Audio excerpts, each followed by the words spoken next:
बहुत समय पहले की बात है। एक विशाल रेगिस्तान था जहां सूरज की तपिश दिन भर लोगों को झुलसा देती थी और रेत की टीलियां अनगिनत लहरों की तरह दिखती थीं। वहां एक लड़का रहता था।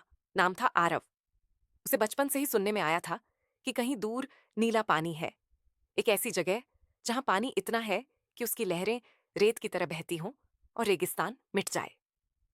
आरव हर दिन बीती शाम को ऊंची टीले पर चढ़ता और दूर क्षितिज की ओर नजरें लगाता, जहां आसमान मिलती हुई जमीन से मिलता और वहां कभी नीला झरना या समुंदर हो सकता हो।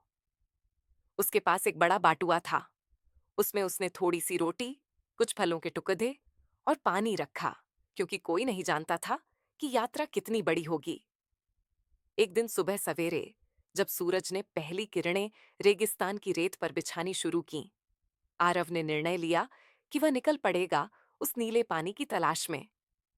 उसने बाटुआ बांधा, पीठ पर पानी का बर्तन झोला और शुरू किया सफर। गर्मी से तपती धूप, रेत के तेज टीले, तेज हवाएं, सबने मुश्किलें बढ़ाईं। कुछ घंटे चलते चलते उसके पैरों में जलन होने लगी, होंठ सूख गए और पानी भी कम पड़ डालने लगा। लेकिन हर शाम जैसे जैसे वह थक कर एक टीले पर बैठता, देखता कि क्षितिज थोड़ा सा बदल गया है।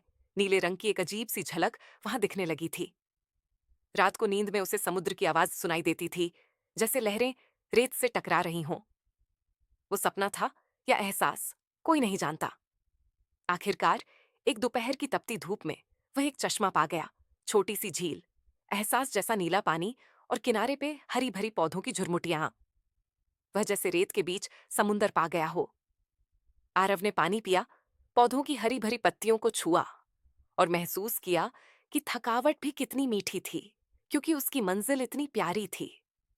वहां बैठकर उसने सोचा, जीवन का असली समुंदर वो नहीं जो सामने दिखे, बल्कि जो उम्मीदों की लहरों से बनता हो, जो हमें दर्द के तट से होकर उम्मीदों के पानी की तरफ ले जाए। थोड़ी देर बाद आरव ने अपनी बाटुआ खोली, कुछ बाकी खाना निकाला, आकाश की ओर देखा, सूरज की किरणों में नीला आभास। उसने फैसला किया कि यह आरव झील के किनारे बैठा, हाथों में पानी भरकर आसमान की ओर उछालता है। सूरज की किरणों में वो बूंदें हीरे की तरह चमक उठती हैं। उसके चेहरे पर मुस्कान थी, क्योंकि अब उसे समझ आ चुका था कि मंजिल सिर्फ पानी नहीं थी, बल्कि उस रास्ते का सबक था जो उसे वहां तक लाया।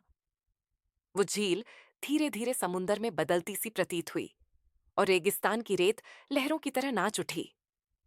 आरव ने गहरी सांस ली और फुसफुसाया, अगर सपनों का पीछा करो तो रेत भी समुंदर बन जाती है। और फिर कहानी यहीं खत्म होती है, लेकिन आरव की नई जिंदगी की शुरुआत वहीं से होती है। अगर वीडियो अच्छी लगी हो तो लाइक और सब्सक्राइब जरूर करें।